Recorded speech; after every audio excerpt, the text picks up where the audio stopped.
overlapping. It's Verhoeven again. A blistering blast into the side netting. A howitzer.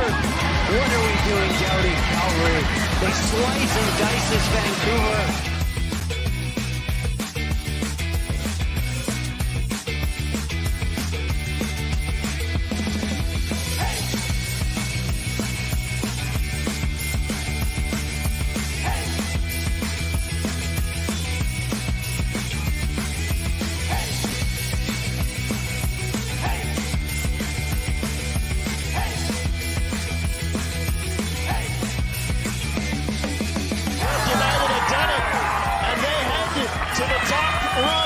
The Canadian Premier League ladder.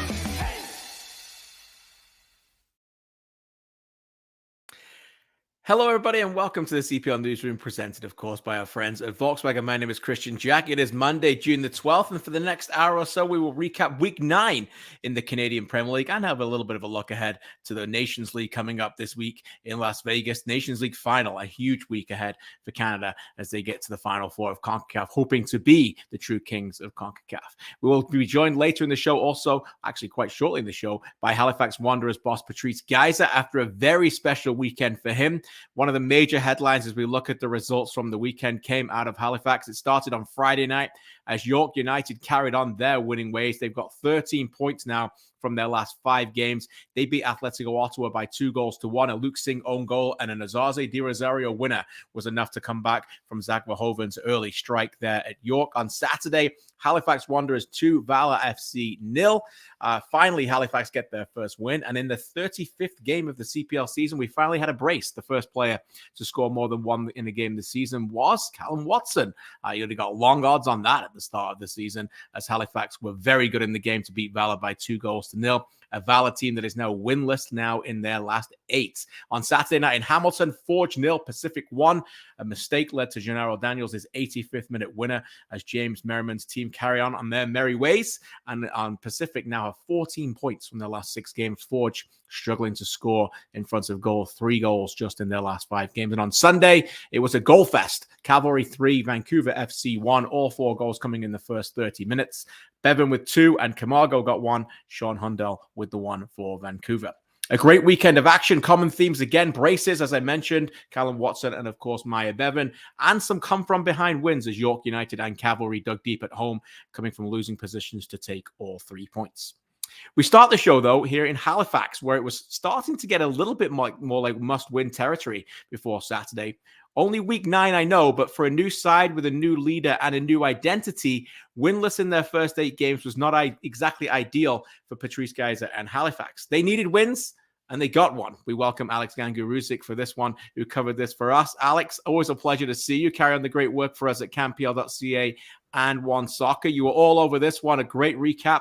The pressure was there, though, on the host, wasn't there? You couldn't get away from it. They did deliver overall. What number out of 10 would you give this one? What did you like? And why did you come on that number? Yeah, ultimately, this was the massive game, really, for Halifax. Just needed something to fall. It was something where it doesn't matter how ugly the win was going to be. If you're going to tell me they sat for 85 minutes but got a win, of course, that's not the way Patrice Geyser will play. That's what he'll always say. He wants to play on the front foot. He wants to score goals. So in a sense, this was a great performance. So I'd say probably about a 7.5 is what I'd lean, just because on the other side, Valor had a performance that they were not happy with, and we'll be sitting there looking at with a bit of regret, given their recent run of form and just probably the worst performance of the lot for Valor. But for Halifax, it was a phenomenal performance. They were on the front foot pretty much from minute 1, if not for an earlier chance from Valor. And from that point on, after that early scare where Guillaume Pinelli hit the post, it was just all Halifax. And what I loved about it, it wasn't just them on the ball. We know what they can do in possession and in their build-up play and how they want to attack. But it was a lot of things that had been missing in past games. It was in that final third. They were getting those late runs, those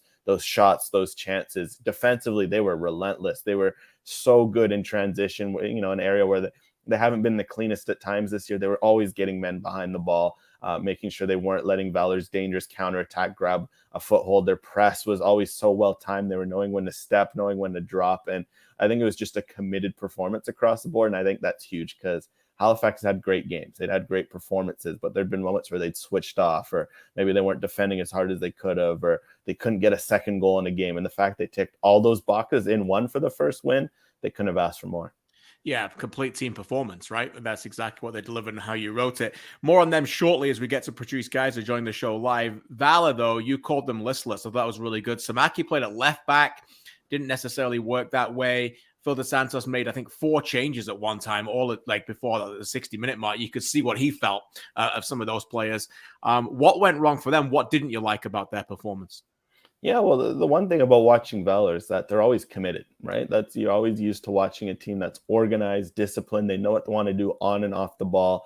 They have a very clear way of playing, and they're not going to get outworked. So for me to see them completely outworked in every facet of the field was surprising, right? You're not used to seeing a Valor team not in the fight. And I think that was the big thing about what Phil DeSantos, kind of was just, disappointed about after the game, just looking at his team. And there just wasn't enough fight across the roster. There was, if the only fight really they showed was with themselves, or, even at times with the referee. And that's never what you want to see from Valor, because they're a team that has to be committed. They're not, maybe a team that's going to have, players that are going to take over games by themselves. They're a team that when they're the collective, they're going to lift each other up. They're going to be good defensively. That's why, despite all the injuries this year, they've been defending well. Because when they defend as a collective, they can make up for that. They got a great goalie in Ryan Yesley who can clean up the mess for them sometimes when it does happen. And, he did his best in this game. He was probably one of the bright lights for them in this game was Yesley.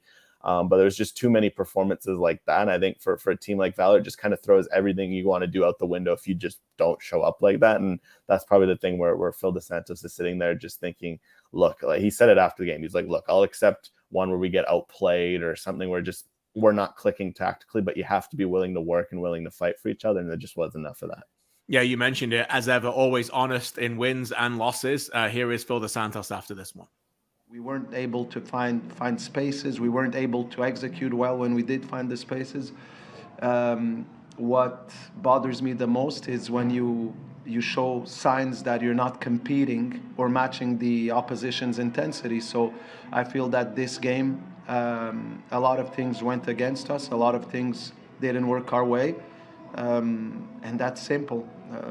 Opponent that was better than you and us not being good enough. And it's a good wake-up call because, I feel that sometimes we could get comfortable in certain situations. And there's moments in the season where things happen to you and you need to see it in a way where we need to grow from it. And that's what I take out of it. But always transparent from Phil, no doubt about it. Back to Halifax, though, Alex. How important was it? By the way, they had over 5,500 there. How important was it that they were able to score early in both halves, just to ease the nerves there and just continue to show the dominance that was obviously reflected in the scoreline? Yeah, for sure. I think if you want to play on the front foot, goals help a lot. They can help you build momentum, can build confidence. So the early goal helped a lot, especially for Callum Watson and the team, just because right before they had that great chance, Callum wants to get to 2-on-1. Could he have maybe squared it to Thiago Coimbra or gotten a better finish off? Probably. Great save from Ryan Yesley. And you kind of almost wonder, is this going to be one of those days where they get a lot of chances and they don't get that famed first and second goal, that 2-goal lead? Then they get the first one to drop and they're pushing, and you're like, okay, will they get that second, or will Valor get one out of nothing? And, is it going to be back to square one in that regard for Halifax? So the fact that they then got a second, they were relentless with the pressure. I think that was everything for them, because that was their first 2-goal lead all season. It's their first win. I feel like those two things are very much connected, because when you're playing on the front foot, you're always prone to that transition game, to which counterattack. That's just the way the sport is. You can maybe get a bit sloppy in a pass in midfield and the other team pounces and they're sitting there, what if we got that second goal? So it was a big goal for them. They'd mentioned it in past games where they had one that, we just need to get that second. So the fact they were able to get that was the biggest goal of them all, I think. Yeah, it was a day for the collective, but they did need someone to score, and that man was Callum Watson, as you alluded to, a day of first, the first CPL player of the season in game 35 to get a brace. Here is the Englishman after this one. No, for sure. I mean, when you go as long as we have without a win, of course there's going to be some frustration, especially considering we think we've had some pretty decent performances. But we knew it was only a matter of time before we come away with the 3 points, and thankfully enough, that's today in front of our home fans. GR, in less than 60 seconds or less, if you can, Watson with the brace, what impressed you about him, and anybody else stood out that that were really shining on the day? Yeah, just like the energy Watson brought to midfield. It feels like Halifax, sometimes their midfielders can maybe be a bit more prone to sitting back and wanting to play in the periphery, and a lot of great passers, guys who want to break it down, but sometimes you just need a guy who's willing to make those runs in the final third, do a little of that dirty work, and Callum Watson did a lot of that. He was making these late runs, he was sacrificing a bit of stamina, energy to do that, but it opened up avenues for players to play in. And then when the ball fell to him, he did great things. And from there, I think it's no coincidence as well that a guy like Aiden Daniels had another great game, just because having Watson there, opening up a little bit of space, making those late runs. Daniels was just finding these pockets, and it looked like he was gliding out there. He had basically one hand in his pocket, and then the other hand was just out there orchestrating and playing these sorts of line breaking passes. And a guy like Watson, if he can keep bringing that energy from midfield, it will be immense going forward for the Wanderers to break down teams more like they did against Valor. Yeah, comprehensive review of this, of course, on campl.ca by AGR, who talked more in depth about Watson. You can go there, please, to read that more. Essential to their performance on the weekend, no doubt about it. All right, AGR, before we let you go, what's next for these two heading into another week in the CPL, and what do you expect?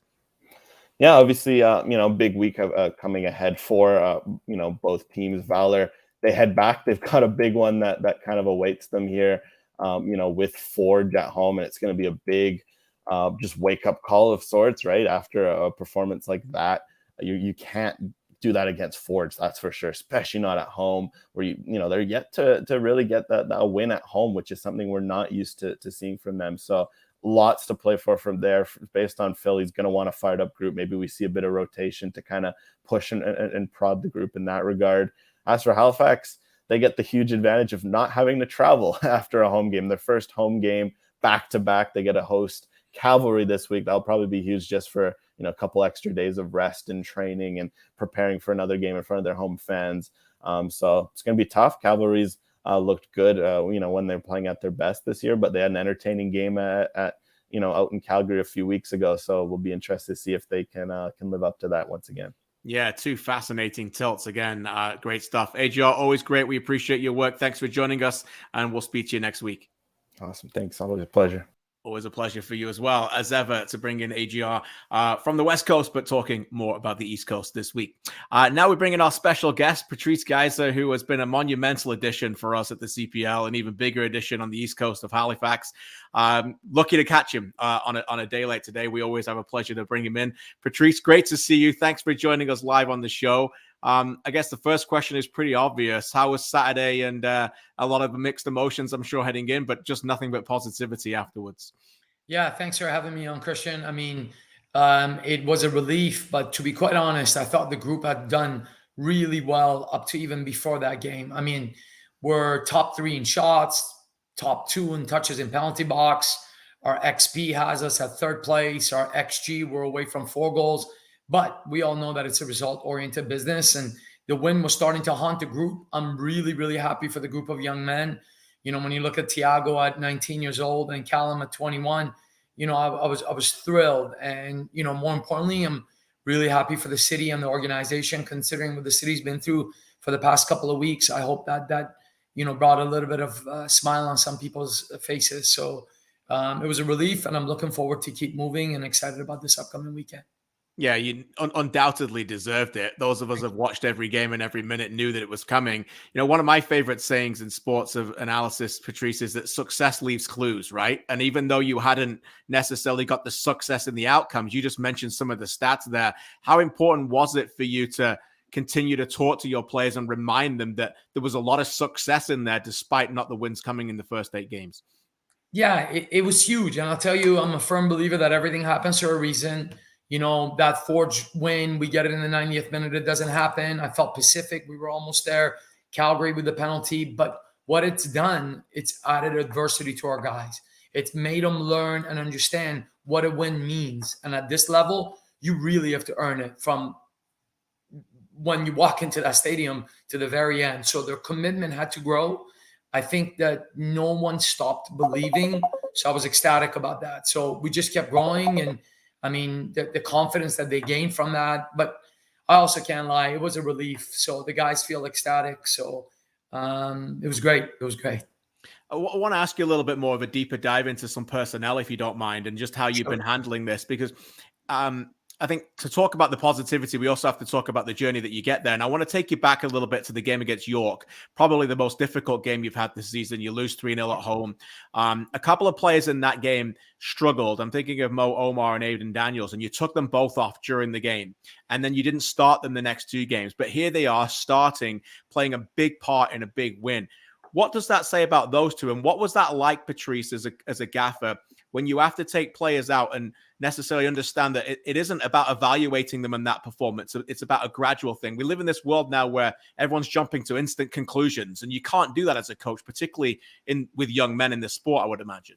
Oh, for sure. And before that, Christian, honestly, I think I'm glad you brought up success. And we talk about success in a point system, but I have to consider success comes with me helping these players. After all, I'm their coach. And I mean, you want to talk about progress, look at Aiden Daniels. He's already exceeded goals and assists that he had last year. The way he's been working, and I think I've not made it difficult for him. I've said to him from day one, I believe in you. I believe in you, Mo. I just want to know, how much do you believe in yourself? And I think for me, it's competition starts every Monday for you to earn a job on Saturday. You talk about Thiago. Thiago hasn't played a lot in the past few games. And how do you keep him happy and motivated to come in to do that? Callum hasn't played much, and he's come off the bench. So for me, the culture that we've created has allowed these young men to continue to push. And, I thought Aiden was terrific off the bench against Pacific. Terrific. I thought even the game after that off the bench was amazing. Even at Calgary, he was great. So we're always looking to push our guys, and we want results, but we also want success for our players to be able to grow and play above this and play with the Canadian men's national team. You can't become what you can't see. So for me, that's an important piece for me to be a part of their journey and continue to communicate with them every day. It's a great answer. Does it also mean, Patrice, that then on the opposite side, when you leave someone like Andre Rampersad out, which is a big call, and he comes in, that you can then say, look, it's already been examples of players have been left out and now they're succeeding, that it's not just about 11 players. Is that because that was a big call, I'm sure, for you on the weekend? Oh, for sure. I mean, wasn't it just emotionally, Christian, if you ever spoken to Andre, he really is one of the greatest humans I've ever met. I felt so emotional after the game with the words that he shared with me, because he felt partially responsible for some of the results not going, and saying how much he believed in me, and he apologized. It was incredible. So it was for sure, but it goes again to prove to our group that we act on the things that we preach to them. You got to fight every day. You got to push. And I also felt that Andre needed the rest as he left today for the Trinidad national team, which we're excited about. So It continues to grow, and it's part of our culture.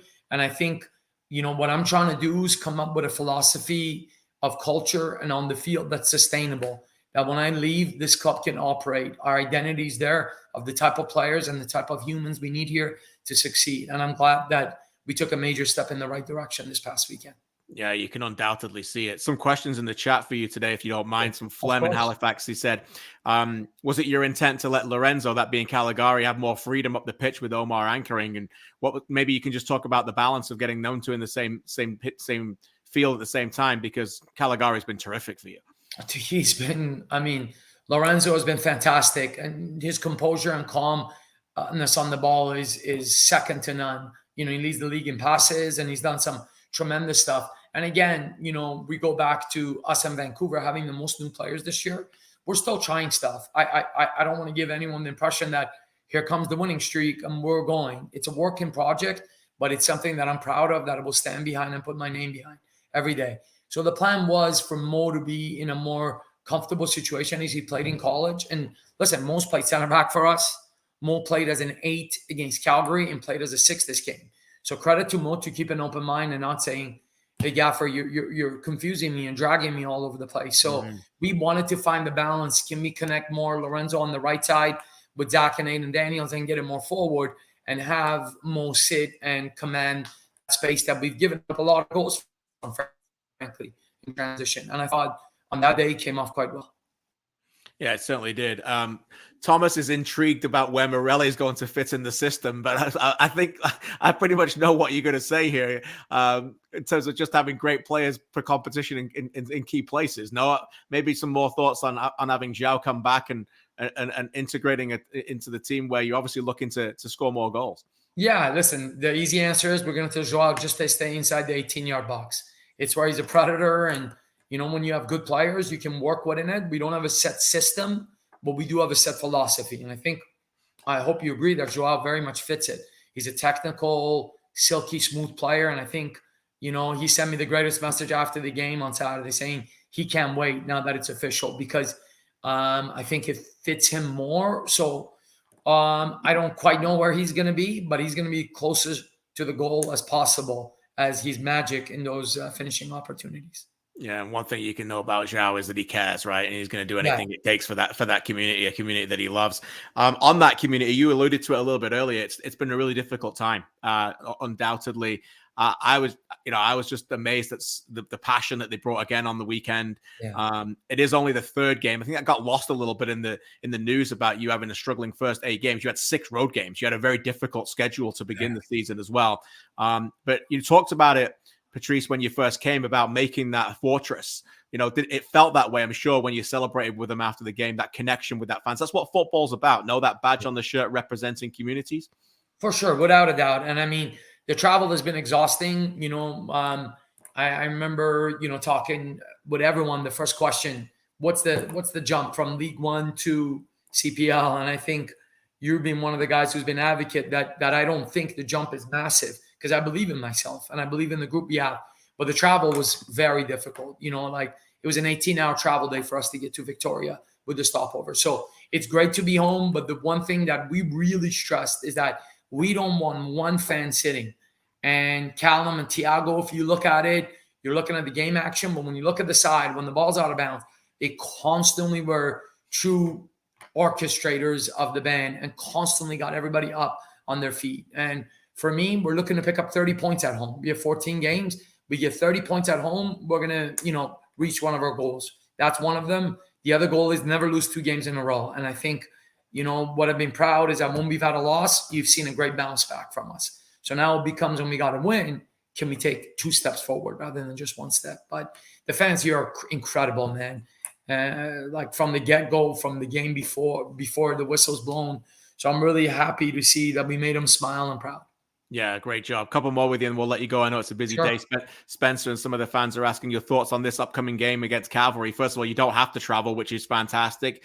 But Cavalry is always a tough test. And I'm sure you watched them and took plenty of notes last night about their fluidity and attack against Vancouver, where for the first 30 minutes or so, they were a real force.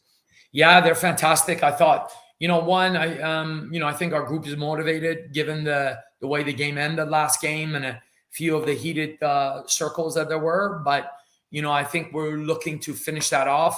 I met Tommy over 15 years ago at U17 Nationals. So we've been close friends.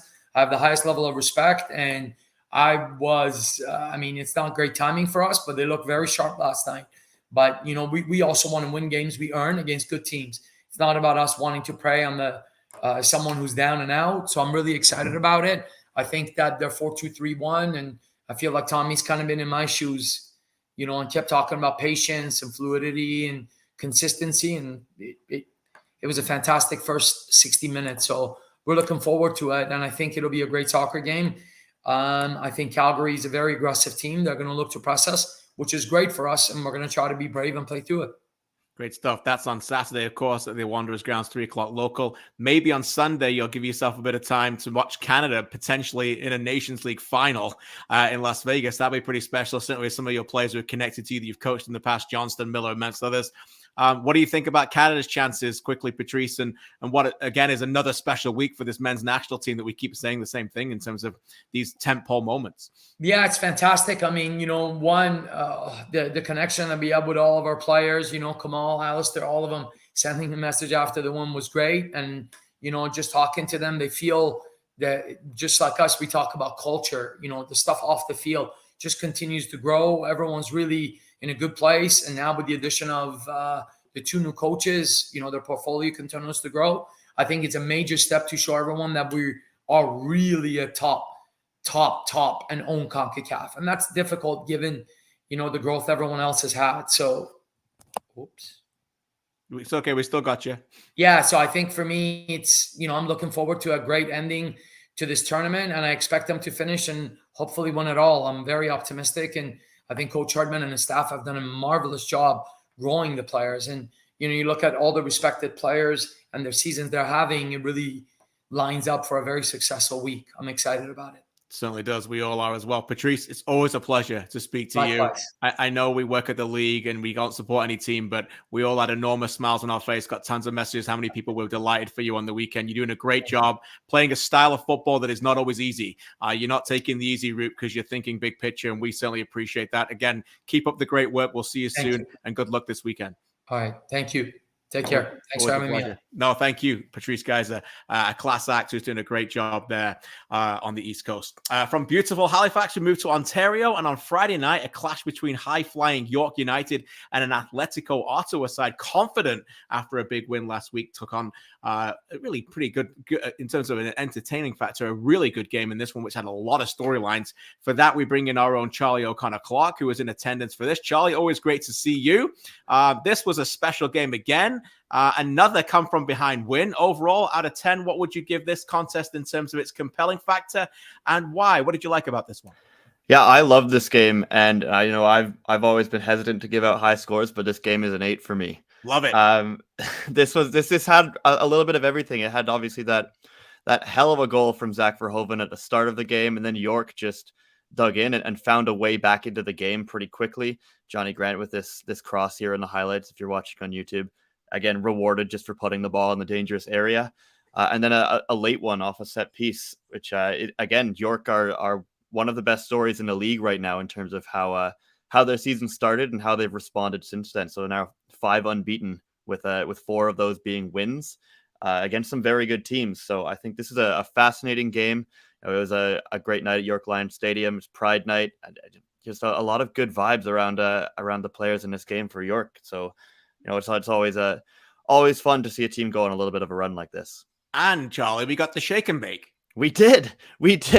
I was hoping that might come out one day, and I think for a guy like Asazi de Rosario to have started the season as frustratingly as he has, for that moment to finally drop for him here with that header off the set piece, I think you have to break it out there. It's a pretty big goal for the kid, right? And his dad was in attendance, to be fair, so I'm sure that was a special moment too. Yeah, great to see Dwayne there supporting his son and, of course, the CPL. Let's talk more about this York United team. Mm-hmm. Football's funny sometimes, right? It gives you what you want. Sometimes it gives you what you give back. It's amazing what a confident team can do. The tactical changes are suddenly working. The goal scorer is suddenly scoring. And just like that, you go from a game where I think earlier in the year or sometimes last year, they would have lost this game to nothing to 3 points. And it just goes to show you how the energy and the motivation is working really well, and almost everything that they're trying right now is working for York, Charlie. Yeah, absolutely, and it's one of those funny things where, for a few games in a row, you'll try the same things and they don't work, and then suddenly it starts to click, and suddenly it feels like everything starts going right for your team. Right, this team has shown that they're very resilient. They can find results late in games. I mean, it wasn't even that long ago that they did that at Forge with that Sumaro goal at the end. And then this one is just an impressive performance, and an impressive one from Martin Nash in particular. I think he obviously was forced to put a lot of players in different positions that maybe isn't their natural spot. They had Paris G in central midfield. They had, Austin Ricci starting this game as a 10, Max Ferrari as a left back, but they found a way. And I think there was really only one big change that Nash was able to make in the second half, where he brings on Michael Petrasso. He puts him in the 10, and he's able to get Austin Ricci out to the wing, where both of those players are better. And I think from there, it really, really became a game that they were able to take over. Petrasso was so crucial. I think he won the corner that led to the goal. Ricci had that little bit of directness. He was able to run and pin Ottawa back a little bit more. And then even at the very end of the game, you see how much of a veteran player Michael Petrasso is, where he takes the ball into the corner alongside Ricci. And then I think he just scoops it up on his foot and knocks it off I think it was Zach Bahus to put it out and win the throw again for York. So again, another example of a player that, York haven't had a lot recently. He's gone through a lot of injuries, but a player that is so incredibly clever and talented when he is able to get on a pitch. So another example of something that is just going well for York at the moment. So I think that was also an impressive thing to see from this club. Yeah, they're carrying no passengers. Players are Yeah. just let the football intelligence goes up when Jeremy Gagnon-Lapierre and Petrasso are on the pitch together. Ricci's quietly been one of the best CPL players for at least a month. His directness has been terrific, and now Di Rosario scoring. You go on and on. You mentioned G. Mudakudis was terrific. Grant in defense as well. They're not carrying anybody right now, which is really important. Let's go back to York Lions Stadium and listen to the thoughts of York United gaffer Martin Nash, particularly on the resilience shown by York. We started decent. We had a bunch of possession. We were getting some good areas. We didn't have a cutting edge, really, for most of the first half, to be fair. And it was we just got caught short, allowed Zach to get inside, and he hit a cracker. It's one of them. It's probably a low percentage chance, but he put it right in the top corner with a great goal. And but we didn't get down. We kept going. We kept fighting, and good balling by Johnny, and that they weren't able to deal with to get the first one. It settled us down going into halftime and changed a few things. Thought we could do a bit more. And to be fair, most of the chances they got were from our giveaways. We were a bit sloppy at times. There's 3 times the players of ours put our hands up going, I just made a kind of bad play, and they hit the post. So, we've, again, at times we rode our luck, but we hung in there and were able to find a winner. Find a winner indeed, and they did it. All right, Charlie, time for the list of greats. 60 seconds or less. Who stood out for you in this? I mean, you have to start with York's midfield. Gagnon-Lapierre and Paris G were tremendous.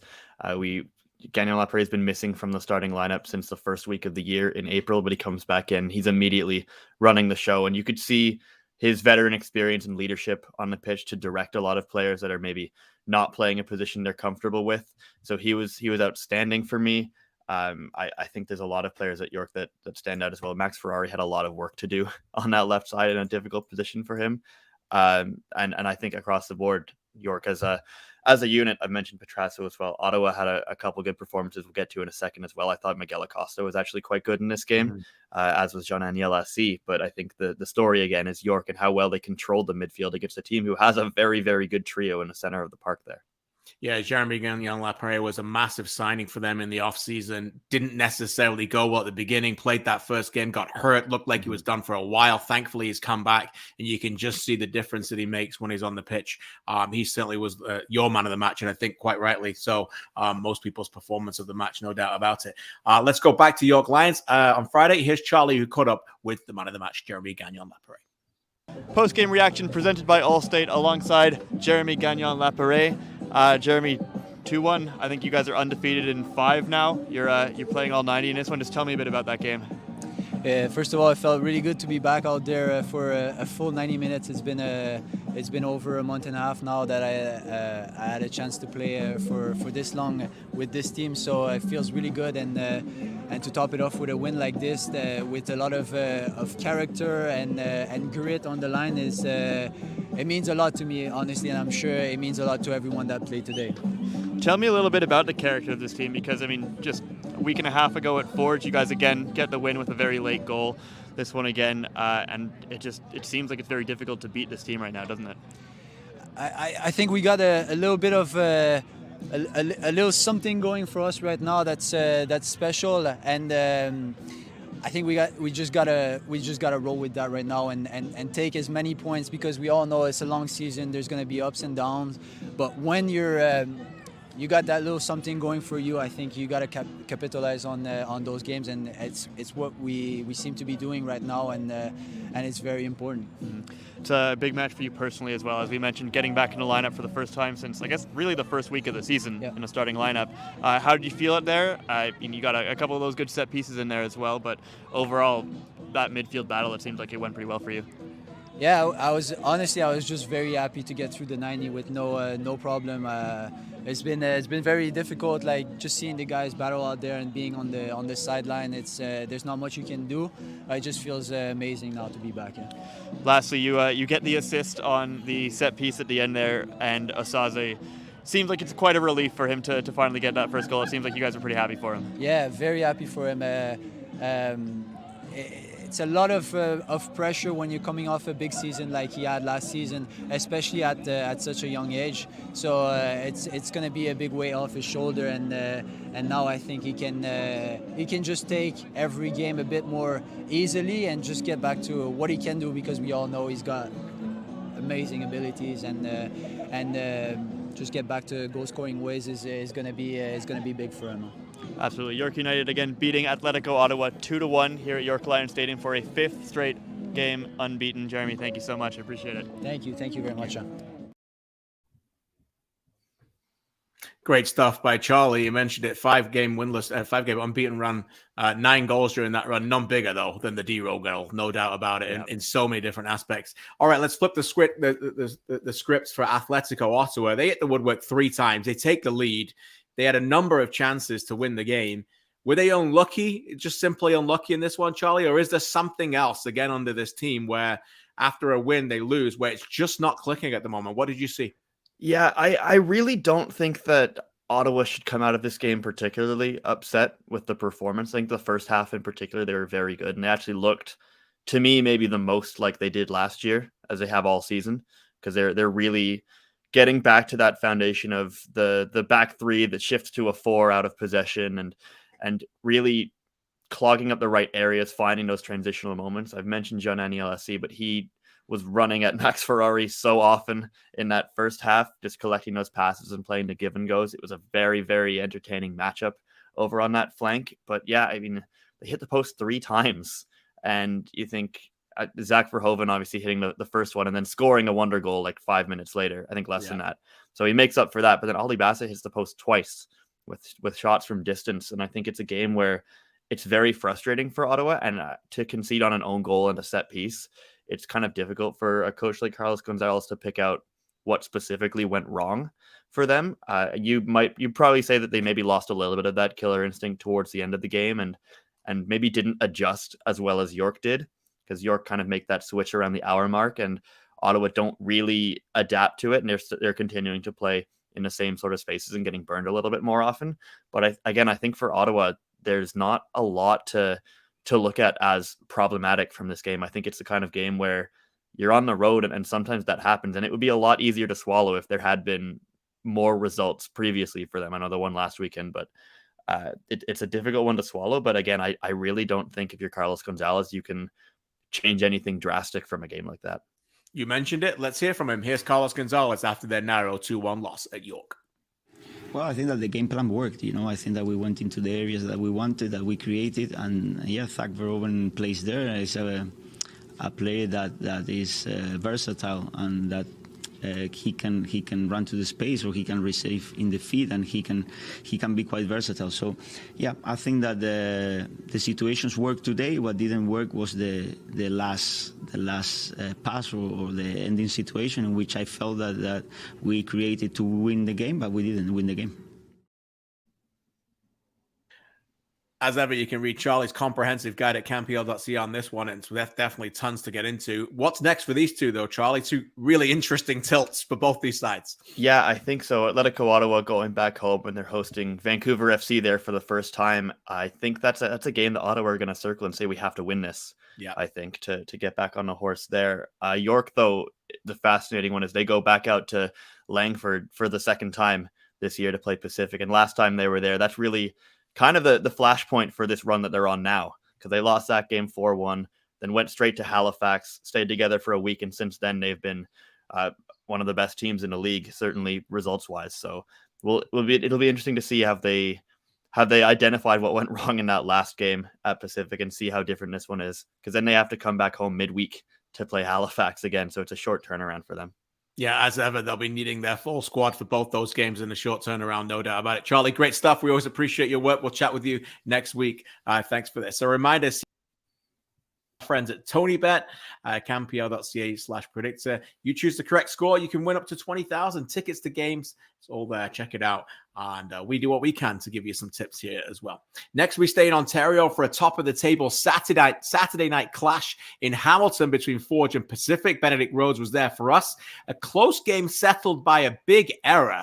Benedict, overall, what number out of 10 would you give this contest and its compelling factor, and why? What did you like about this? I'll go for a 7. I think it was coming into this game. It was the battle of the two top teams in this division. I think now those two in York United at the top of the table are the ones that are really standing out so far this season. And there's a game where there was a lot of chances for both teams. If you're watching on YouTube, you saw a big one there. Tristan Henry made a huge save to deny Amor Didic, who you called last week a set piece menace, and he was that again this week. Forge maybe lacked a bit of a scoring touch, and sort of Pacific for the majority of this game, but they kept grinding down Forge, and towards the end of the game, they got their opportunity on an error from Forge, and they took it, and they won the game 1-0 on the road and moved to the top of the Canadian Premier League table. Yeah, it's a bit of a common theme on the show here today. We talked to Patrice earlier about, eventually you keep working hard, you get what you deserve. We talked to Charlie about that with York United in terms of getting what you deserve. And right now, in a game that looked like was ending for a 0-0, the way Pacific came out in that second half and the way they've been playing lately, despite it being a gift, you could argue that they got what they deserve. Benedict, fair?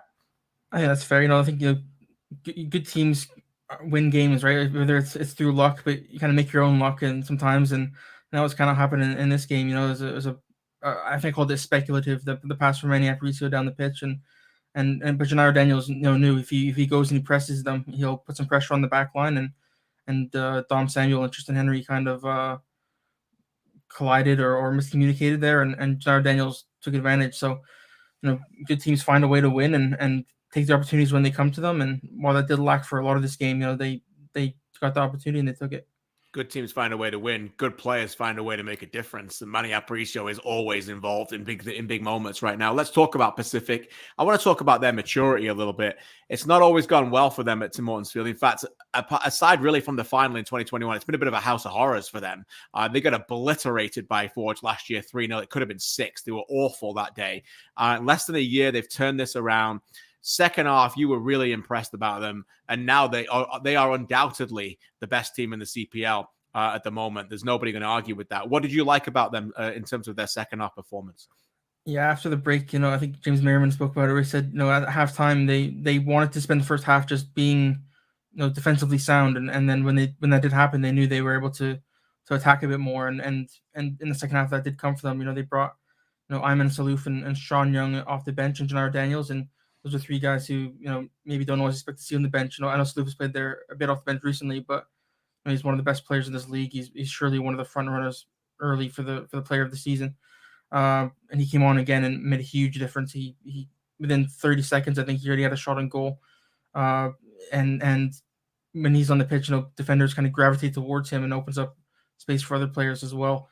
But Pacific, they were just relentless. They just kept going, and sort of ground down Forge until an opportunity presented itself. Yeah, they were terrific. Let's go back to Tim Hortons Field on Saturday night and hear from the winning manager. Here's Manager of the Month for May, James Merriman. We come into a difficult place to play, so we wanted to be organized and compact defensively to start the game and not give them anything in our half. We came in at halftime true to our plan, and I think then we knew we could start to open up a little bit more, start to attack more, and we knew the changes that we were going to be able to make could make the difference at the end of the match. Those changes certainly made a difference. All right, Benny, time for the list of your greats in 60 seconds or less. Who stood out for you as individuals in this one?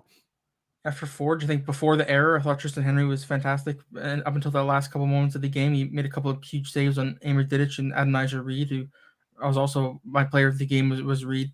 He was everywhere in the attack, and especially in the first half, he had a shot saved. He was making those runs in behind that Pacific sort of thrive on in transition. And Manny Aparicio again in midfield kind of ran the show for them. It was a game where there was maybe some errors from Forge in midfield, and he capitalized on them and put in sort of a vintage Manny Aparicio performance where he just runs everywhere. He's tireless and he sort of makes things happen for Pacific FC.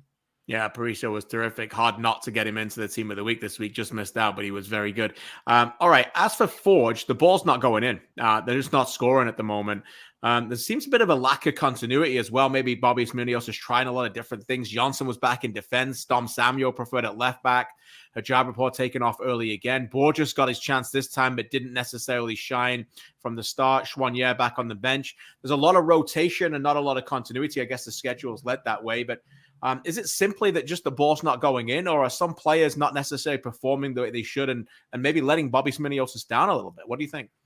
I think it's a little bit of both. I think Forge are creating these opportunities, but they're just not putting them back in the net. Like I think of one in the 4 minutes into the game where Kyle Becker plays a low cross into the box and Passius has a wide open shot on goal and sends it onto Barton Street. Like there's nowhere near the net. And I think there's also the lack of continuity. I think we've seen several players, especially in attack, who aren't maybe getting a regular run of games. We see Jordan Hamilton, for example, hasn't started very often, but it's of him and Passius sort of flip-flopping up top and Chouanier not starting as regularly as maybe someone who should be starting on the wing. And I think when you have players who are maybe unsure if they're going to be in or out of the lineup or changing every single week, I think you don't really have a chance to sort of build up a rhythm and a cohesion maybe with your other teammates. And I think that's something that is sort of a bittersweet thing about having a team full of players who can start anywhere in the league is, whoever comes in can make a difference. But if they're not playing regularly and they're not playing consistently with other people in the team, I think that can be a bit of a problem as well.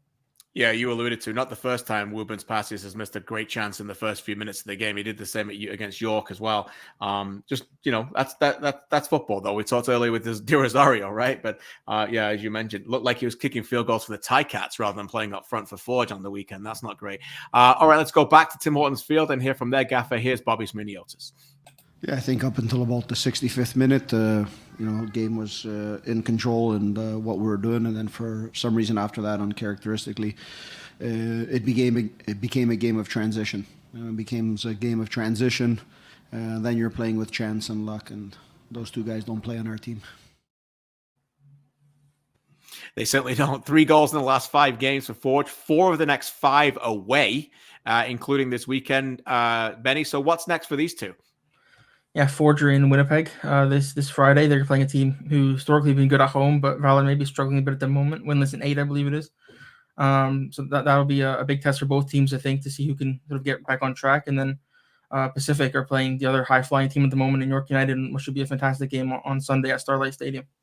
Yeah, it should be great. Good to see that as well. Benny, as usual, great work. Read Benny's analysis at campl.ca and also a fantastic feature on Olivia Smith, who's trying to get in the Canadian Women's National Team World Cup squad. Probably not going to happen, but had a great career so far in the youth level and on their way to Europe. So catch that out as well at campl.ca. Finally, we got a Sunday's clash in Calgary, Alberta. It was a wide open contest that saw 4 goals scored inside the first 30 minutes for the first time in the CPL this season.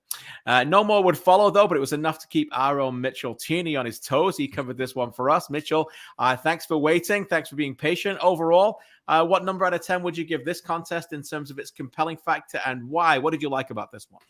Yeah, I'll go with an 8 out of 10. I mean, like you said, I think it started at maybe an 11 out of 10 with 4 goals in the opening 28 minutes, and then, settled down a little bit after that opening half hour as the two sides, maybe shut down shop a little bit. Cavalry probably believing they'd done enough at that point, and Vancouver, just trying to stop the bleeding. And we'll get to Vancouver, I'm sure, but a very important win for Cavalry.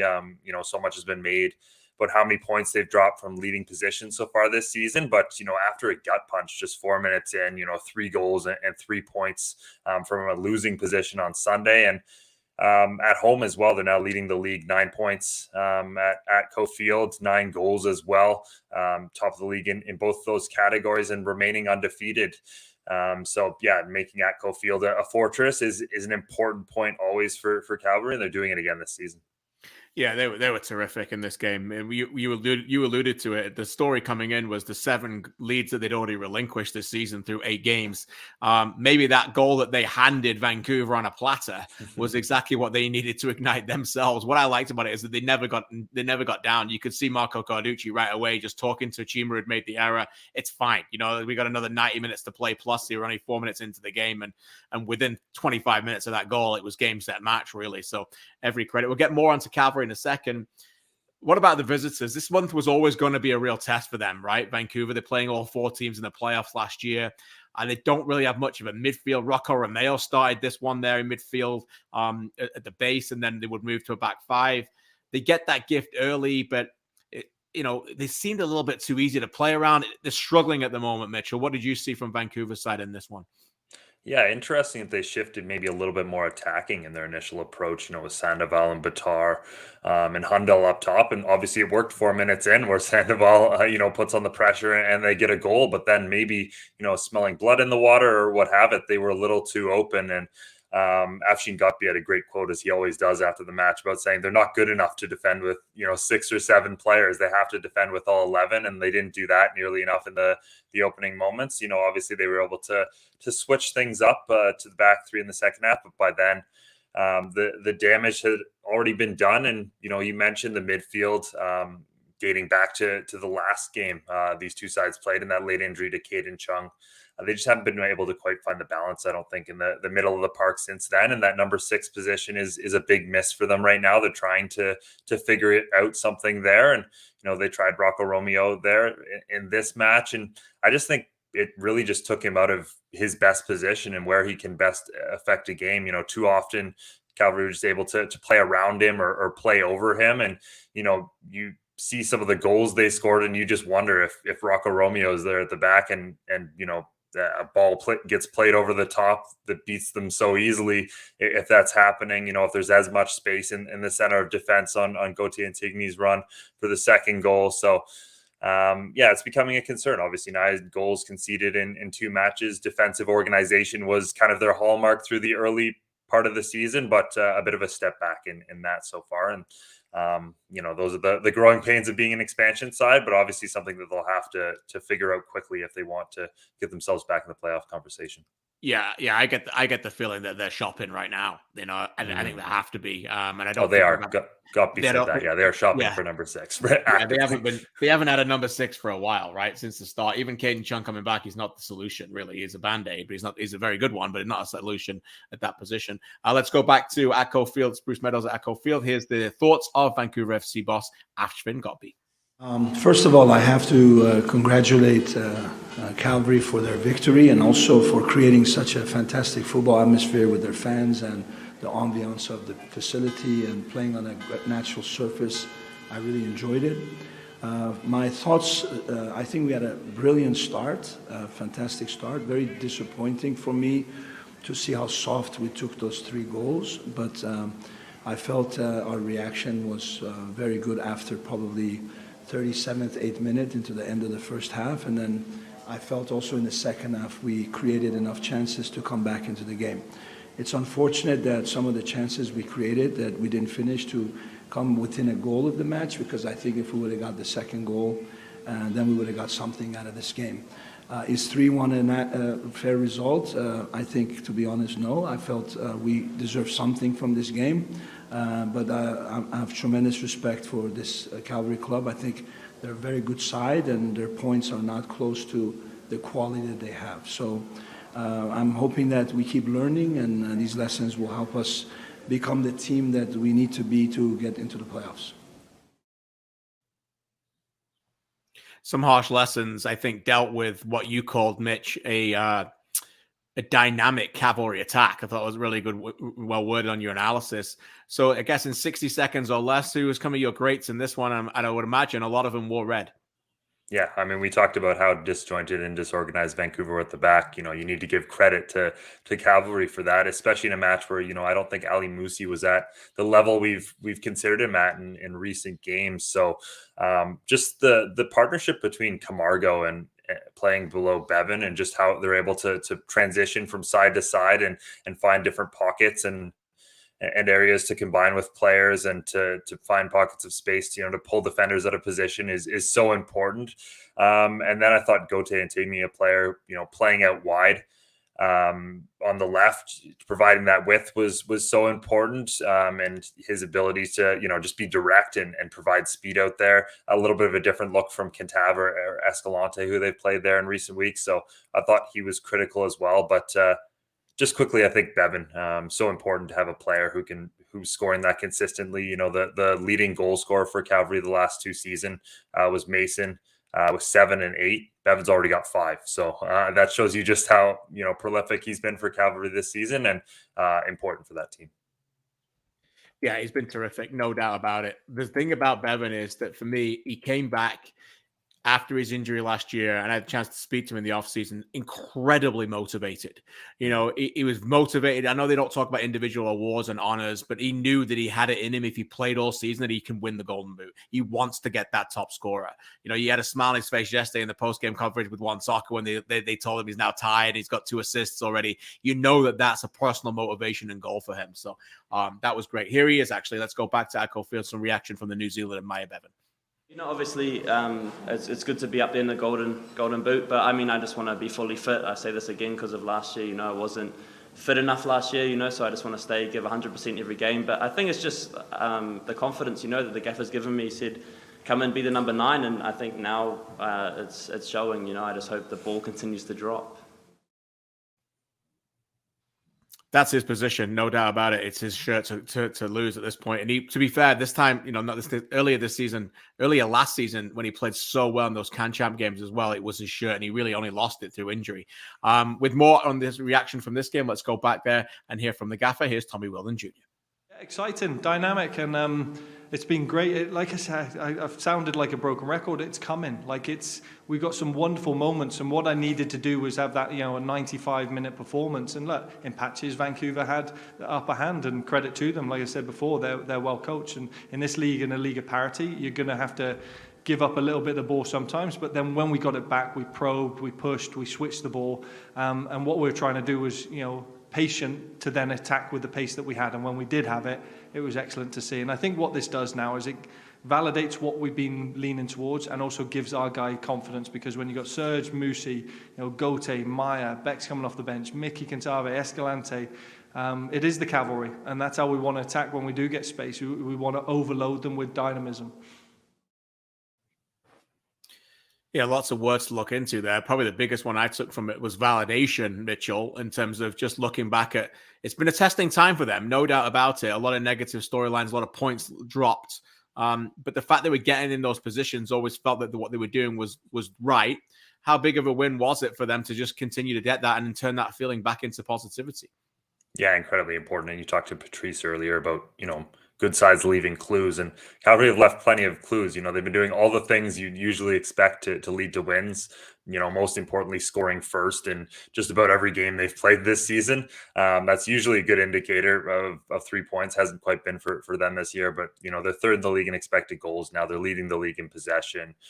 And yeah, now they have 4 points from losing positions as well. So this is a side that now just needed those 3 points. That was kind of the final thing, was putting in that, I would say 90-minute performance, but we saw them put in a 90-minute performance against Forge last week, and it didn't lead to 3 points. So maybe we'll go complete performance. And a team still without Mason, Shome, and Montgomery. So, there's more to come, I think, from this Calgary side. Yeah, great points. And Daly as well was missing in this game as well. So there's a lot of players to come. All right, what's next for these two, and what do you expect next week? Yeah, get a second screen ready, because these two actually play at the exact same time, not against each other, but at 2 p.m. Eastern on Saturday, June 17th, Vancouver. They're on the road against Atletico Ottawa, an intriguing bottom of the table clash, two sides who, really need some positive results right now. And Calgary, they travel out east to take on Patrice Geyser and Halifax, and, two sides who are very confident going into that one. So some different form to watch out for in those two different games, but, interesting ones for both teams. Mitch, before we wrap it up and before we let you go, you and I were both on a call last week with John Herdman. It's a big week for Canada Soccer. You and Charlie will be all over it, as will I this week for Campio.ca and One Soccer. What's your general thoughts heading into this one? I know the Nations League final is relatively new to those of us that have covered the game for a long time. But what an opportunity Canada has here. No, this should be a pretty special week. Yeah, it took them how many games to qualify for a World Cup, and now it's just 2 games away from a trophy. Obviously, they had to go through that Nations League qualifiers, and John Herdman won't let you forget that, because those were some testing games down in Honduras, down in Curacao. But at the same time, 2 games away from a trophy. This is probably the closest Canada's been to a trophy in, decades in terms of just both the quality and the belief within the team, and also just how many games they are away. Panama is the only team of these Final Four that actually beat them during World Cup qualifiers, and they did that after Canada had already qualified for the World Cup. So an exciting time, and obviously, it comes so quick. Again, you're used to a group stage and then some build up, but no, these are just 2 games, but a team that is incredibly prepared, and so many players coming off great European seasons, that this is a really exciting one and a real opportunity for Canada to lift some silverware here. Yeah, an opportunity for them on the pitch and an opportunity for those of us off the pitch to continue to tell the story. As I say, there's a lot of people out there following the sport in this country. But I don't know about you, but, it doesn't matter whether it's your mechanic or your hairdresser or whatever it is, tell them, because people often have this look at what's the Nations League finals again? A lot of people still don't really know what it is, but I think they'll, if they get the opportunity to watch it and get behind this team, they're going to really enjoy it. A reminder, Thursday night, Canada plays Panama first in a doubleheader. Mexico, US is later, but Canada versus Panama is 7:00 Eastern live on One Soccer. And I think their coverage starts as early as 6 for a full hour pregame show. So that should be a special weekend as usual. Mitch and Charlie and myself will be all over it. Mitch, appreciate your hard work. Keep up the great work, and we'll speak to you next week. Mitchell Tierney there again covering the Cavalry win in Calgary. It certainly is a big win for them when you look at the standings. And boy, oh boy, 3 points makes a big difference in this league, and you can just see it. A huge win for them to continue to show what they can be in this league. And they are a top 4 team in their hearts, and they're certainly a top 4 team now in the standings. Pacific, though, are undoubtedly the best team right now. They got a 2-point lead with a game in hand. They've got 18 points at the top from 9 games played. They're averaging 2 points per game. York right behind them, 2 points back on 16 from 10, just same as Forge, 16 from 10. Cavalry have 12 from 9, and then underneath, the battle for the 5th and final spot is really tight. Valor on 9, Halifax on 9, Atletico Ottawa on 8, and Vancouver FC on 7 from 9 as well. I look ahead to week 10 already in the CPL. Next week starts Friday night in Winnipeg at 7:00 local time. And Valor like to play Forge at home. They have a terrific record against them, and that will be a big test for Hamilton to go there and try and turn it around after a difficult few weeks for them. 2 games at the same time on Saturday, 2:00 local time in Ottawa Eastern as they play Vancouver, and 3:00 local Atlantic as Halifax take on Cavalry. And then on Sunday, a great game again, Pacific, who beat York 4-1 in the previous game at Starlight Stadium, take on a high-flying York United in that one as well. 4 great games across 3 days as well. It's been a special week. My thanks to Charlie, to Mitchell, to Benedict, and of course to AGR and Patrice Geiser, who simply is a class act. And hopefully you got to know him a little bit more in the show this week. Until next week, catch on the action again. We'll see you. Good luck to Canada, and we'll speak about that next week. Have a good week, everybody.